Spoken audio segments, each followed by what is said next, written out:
To everyone. My name's Mike Wyatt. I'm a consultant vascular surgeon in Newcastle upon Tyne, and I've been asked to give you an introduction to the MRCS OSCE course in addition to a few tips and tricks. I do this in my capacity as a long-standing examiner for the Royal College of Surgeons of England and also a convener of the MRCS OSCE examinations in Cairo for many years.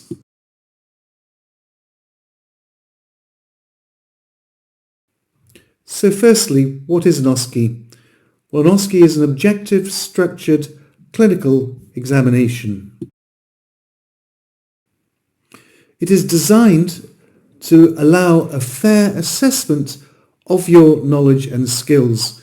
And it's also designed to be the same for each and every individual sitting the examination at the same time. Now, your examiners need to make judgments based on what they see, and they need to assess both your knowledge and your professionalism. They mustn't make assumptions about what your intentions are.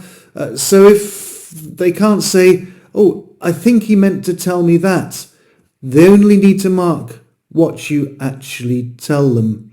They also must observe your behaviour, and that is part of the professionalism that you need to pass in addition to assessing your knowledge. Structured. Well, this structured exam is outcome-based, and the final result is based on many observations and composite judgments of how you perform.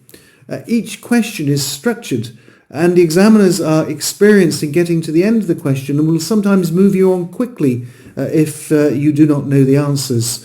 The questions are the same for every single candidate, and the examiner can't ask additional questions from you. You should all have the same experiences in the examination, and it makes the exam reliable and reproducible. And at the end of the day, the examiners will reach similar conclusions when observing your performance. And the benefit of doubt will always be given in favour of patient safety. And if you harm a patient, or if the examiner feels you're unsafe, then it'll be unlikely that you will pass that actual scenario. Clinical. The stations are designed to test that you can show the examiner how you will perform in a clinical situation. The scenarios are designed to test a day in the life of a surgical trainee and to check that he or she is safe to be progressed within a surgical discipline. You must develop and you must demonstrate both clinical and professional skills and behaviour based on those scenarios. And remember, you have to pass both the clinical and the professional aspects of this examination. I'm now going to briefly take you through some of the stations that you will encounter. Anatomy and surgical pathology account for 5 stations. There's 3 in applied anatomy and 2 in applied surgical pathology, and these are designed to test your clinical knowledge and its application. There are 3 stations to test your knowledge, your clinical knowledge on applied surgical science and critical care. They will use common scenarios, clinical scenarios in both the emergency and the elective situation, and they will test your understanding of human physiology. You may have interpretation of blood tests, including blood gases, urea and electrolytes. You may have imaging, and you may have ECGs to interpret. But again, each of these questions are asked in an identical fashion to each of the candidates sitting that examination, and the examiners cannot ask you additional questions. There will be 4 stations that test your physical examination skills. We rarely use real patients now, and there'll be actors who are extremely good, and you must treat them as though they are real patients. There'll be props available for you, and if there isn't a prop you want, the examiner will tell you that you don't need that prop. They're assessing not only your technical skills and clinical knowledge, but also you'll be tested on your communication skills and your professionalism. This examination also tests your procedural skills. There's 2 stations on this, and there are tasks that you all know, such as suturing, such as treating abscesses, and again, these tasks will be identical for everyone who goes through the stations. The examiners may ask you questions while you're performing the tasks, or they may leave the questions to the end.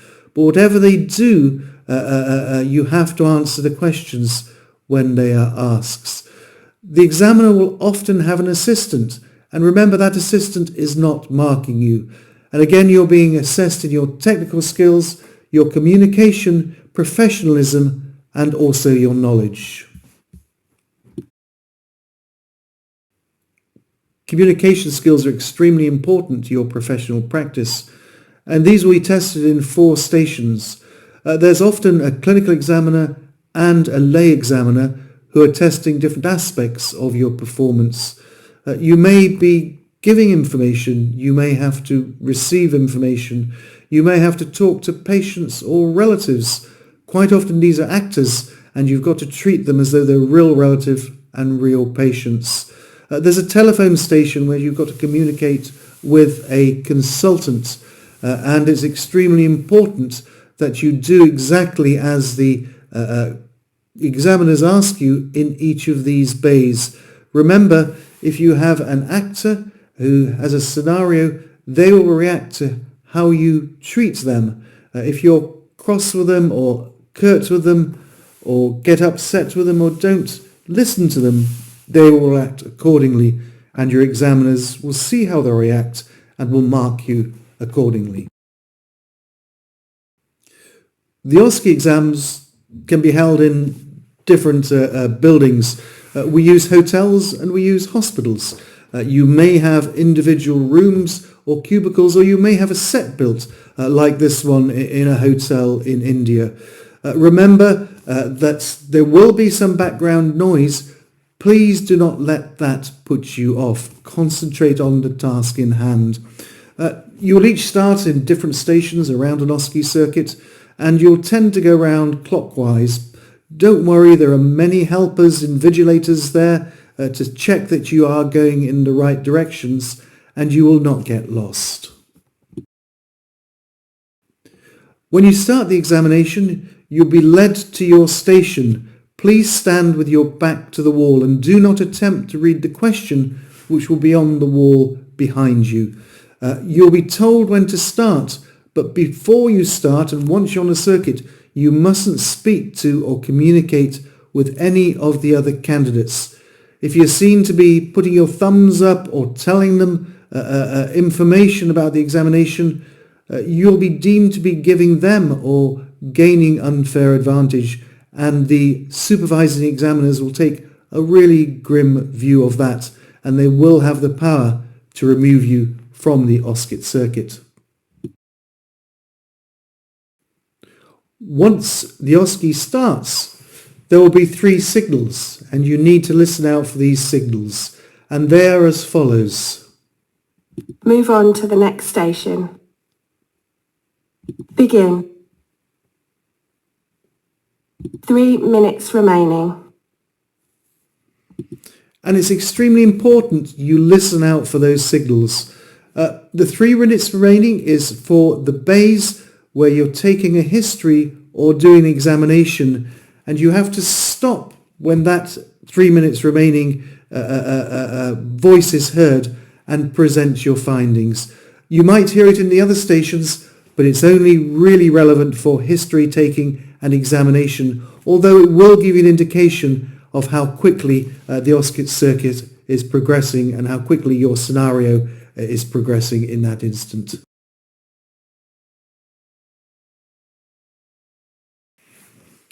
For each station, when they say begin, turn round and read the instructions on the outside of that station. You'll have 1 minute to do that, and the instructions are repeated inside the examination hall if you can't remember what you have just read. The instructions are brief and there is ample time to read them completely before you start. Also remember that post-COVID there was an extra minute added between the stations, so you'll have a minute to put on or take off PPE and then a minute to read the question.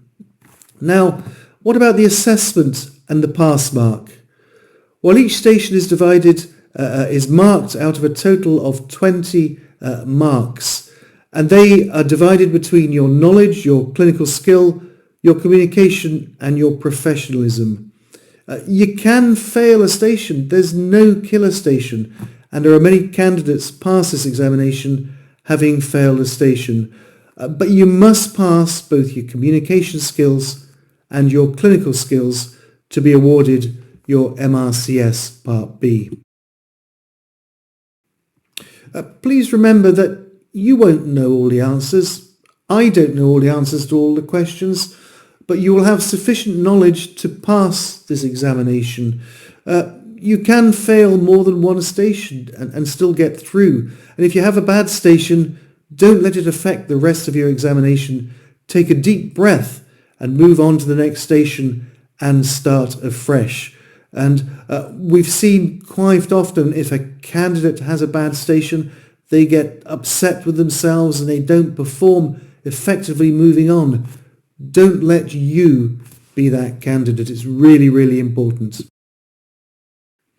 It's extremely important that in the exam you answer the question asked of you. If you don't know the answer, tell the examiner and move on. The examiner will move at a speed that he makes sure you get through each of the questions in that scenario. Remember, nobody but the examiner knows what the questions are. The people who taught you on revision courses and tell you what the questions are going to be are often wrong, and please don't disadvantage yourself. We've had scenarios, candidates answering questions before they're asked. You don't know what that question is going to be. Don't disadvantage yourself. Wait until the question has been asked. And remember, the examiner is always correct. If in any of these scenarios you attempt to seek prior knowledge with pieces of paper, notes, anything in your pockets, you'll be deemed to be cheated and you'll be removed from the circuit. So please, please, please never get into that situation. Please remember that this is an English examination. It's conducted in English, and once you have this examination, you'll be allowed to work in the UK within the NHS. You can't conduct this examination in any other language, and the examiner can't speak to you in any other language, even if you do not understand what he's trying to tell you in English. If you don't hear the question, say so. The examiner will repeat it. If you don't understand the question, say so. The examiner can rephrase it. But please do not argue with the examiner. He knows what the questions are, and if you don't know the answers, just move on. And remember, stay calm at all times. Remember, if you have prepared for this examination, you will pass. If you fail, it means you have not prepared adequately and need more time. It's a privilege to be allowed to train in surgery, and it's a privilege afforded to few. Not everyone who wants to be a surgeon can be a surgeon or should be a surgeon, but make sure you have prepared adequately, make sure you pass this examination, and make sure you train in what I consider is the best job in the world. Thank you very much.